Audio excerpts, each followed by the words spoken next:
Bonjour. Alors aujourd'hui j'avais envie de faire une vidéo spécialisée sur l'analyse transactionnelle à partir d'un article que j'aime beaucoup, que j'ai lu récemment, qui est de Barbara Clark sur les transactions empathiques et des confusions de l'enfant, qui est paru en 1995 dans l'AAT de numéro 74.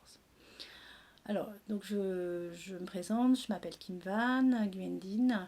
Je suis psychopraticienne en analyse transactionnelle, actuellement à l'EAT de Paris.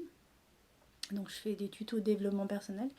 Et là, j'avais aussi envie de faire des vidéos spécialisées sur l'analyse transactionnelle, qui est un sujet qui me tient particulièrement à cœur et sur lequel je suis formée et sur lequel je continue à me former et que j'utilise en psychothérapie. Alors, cette vidéo est pour un public, je dirais, spécialisé, des praticiens en analyse transactionnelle ou en cours de formation. Donc, dans cet article de Barbara Clark, paru en 1995 dans le journal l'AAT de numéro 74, ça parle des transactions empathiques et des confusions de l'enfant. Alors, cette vidéo aura 4 parties. Donc, la première sur les transactions empathiques, les définitions en général. Deuxièmement, un rappel rapide sur les étapes du traitement en analyse transactionnelle. Troisièmement, qui est vraiment le gros sujet de cet article et de cette vidéo, qui est la déconfusion empathique des états du moi enfant. Et puis quatrièmement, rapidement, une petite conclusion. Donc, je vais aborder dans le premier chapitre, transactions empathiques. Alors, donc Berne, le concepteur, l'inventeur de l'analyse transactionnelle, quand il parle des transactions, il dit qu'elle est constituée d'un seul stimulus et d'une seule réaction, verbaux ou non verbaux.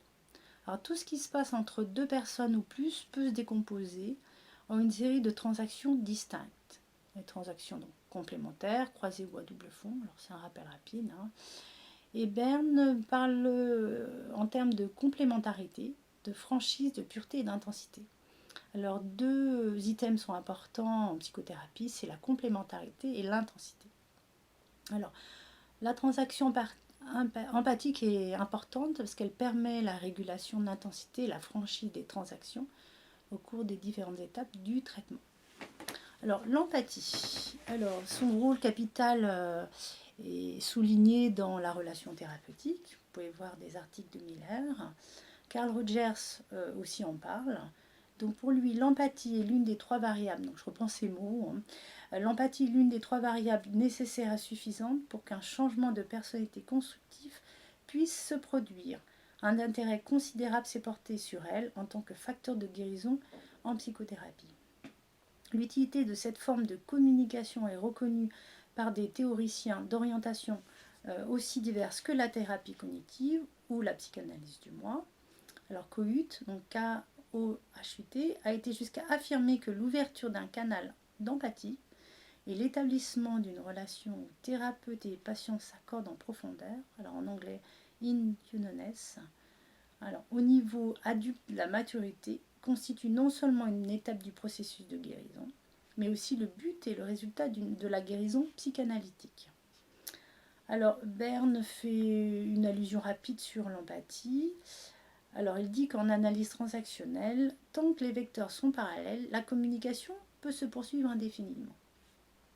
Alors ceci est une condition nécessaire, mais non suffisante, alors d'une bonne communication. En effet, si les transactions se font suffisamment désagréables, la relation peut se détériorer même si les vecteurs demeurent parallèles.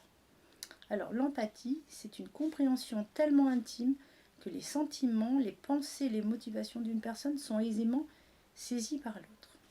Alors, transaction empathique, l'échange délimité et spécifique qu'implique une telle communication. Alors, le stimulus émane des thérapeutes qui adressent au patient un message empathique et le fait que celui-ci soit ressenti ou non comme tel est un facteur déterminant pour la réaction. Alors je suis désolée pour les termes qui ne sont pas nécessairement modernes parce que l'article date de 1995. Alors, une telle transaction a lieu lorsqu'un thérapeute ou une thérapeute communique sa compréhension de ce que vit la personne et que celle-ci se sente comprise. Alors c'est différent du reflet, qui n'implique aucune approbation du vécu de l'autre. Donc je me réfère à mes notes. Alors,